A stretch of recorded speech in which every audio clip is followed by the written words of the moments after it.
go ahead and go in with the foundation. I'm going to use a beauty blender, and my shade is a natural beige. I have a light to medium skin tone with a neutral undertone, and then during the summer I have more of a medium undertone with a neutral undertone. I just poured this out onto my skin. It's not too liquidy, but it's not too thick. It definitely seems to be that perfect texture, that perfect consistency. I'm gonna go ahead and go in with my beauty blender. It says that this is a medium to full coverage foundation. It's very buildable. This shade is, I feel like, pulling a little orange on me.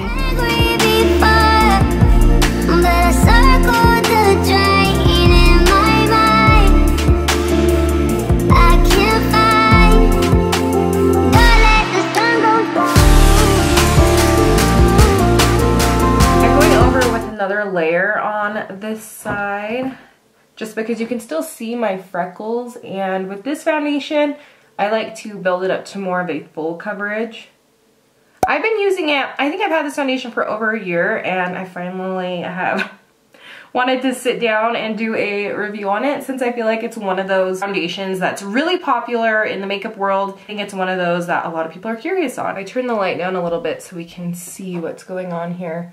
It definitely looks really smooth.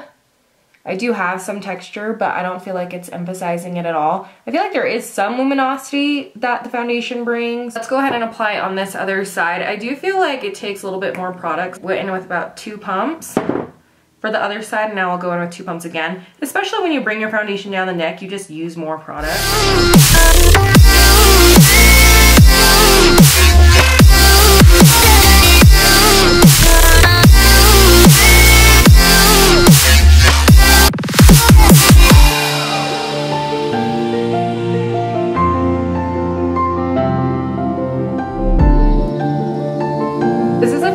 Completely applied. It does take quite a bit more product than not, and then I do feel like it pulls just a little orange, which from my experience with Too Faced foundations, that's usually the case. With all the rest of the makeup on, usually you can hide it pretty well. I'm going to go in with a little bit of concealer and see how this blends on top of it. I'm using the Tarte Shape Tape in a light medium honey. So tomorrow is Easter. By the time you see this video, Easter will have been yesterday. What did you guys do? Did you do the traditional ham? I'm doing a ham and a turkey.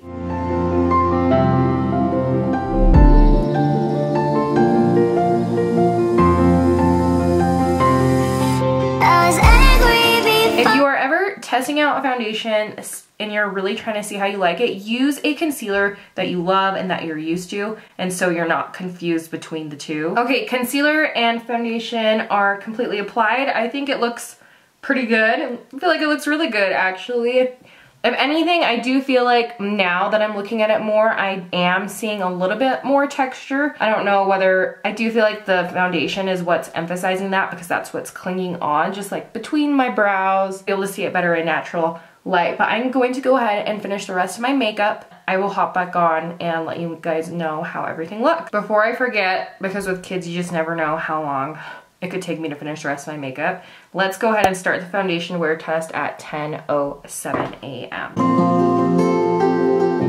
Alright, so I have all my makeup on, and I thought I'd just really quickly show you what I use to set my entire, not my entire face, but underneath my eyes, my concealer. I use this Hourglass Veil Translucent Powder.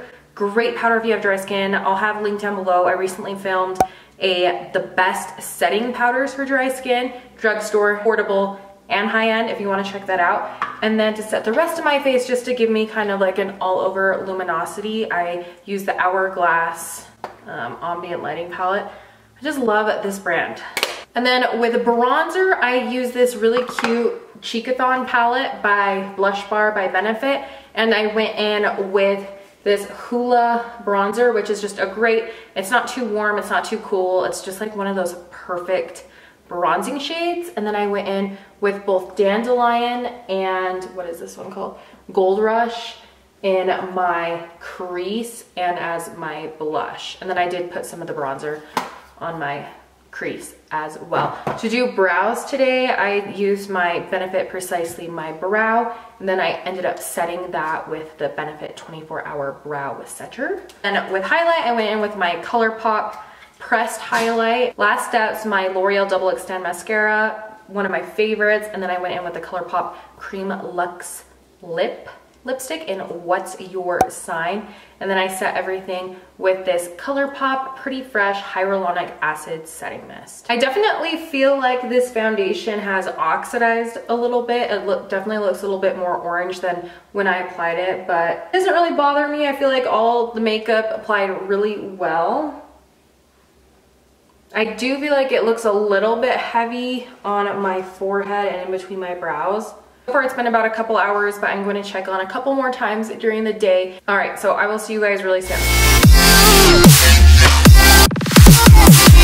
First check-in, I would say, first one. So right now it is 5:10 p.m., which means the foundation has been on for about 7 hours. Wow, 7 hours. And this is what it is looking like. Definitely a matte finish, a semi-matte finish. It looks very...